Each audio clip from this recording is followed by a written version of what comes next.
काल आपण शालेय परसबागेत टोमॅटोला बांधणीसाठी एक साचा तयार केला होता। त्याला 8 mm गेजची तार बांधून 2-3 तिकटण्यावर ही तार लावण्यात आली आहे आणि दोन्ही बाजूला 2 खुंट्या गाडून या तारेला ताण दिला आहे। तर आता या तारेला आपल्याला टोमॅटोची बांधणी करायची आहे। त्या बांधणीसाठी या टोमॅटो बांधणी वायरचा आपण उपयोग करू शकतो।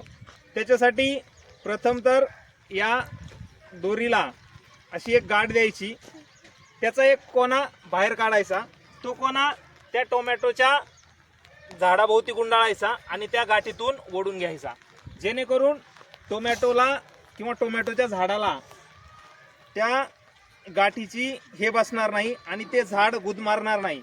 नंतर तारेला ओढून एक फासा द्यायचा आणि त्या फाशातून ती बांधून घ्यायची आणि सोडून द्यायची। अशा पद्धतीने आपण टोमॅटोची बांधणी आपल्या शेतात आपल्या आईवडिलांना मदत म्हणून करू शकतो।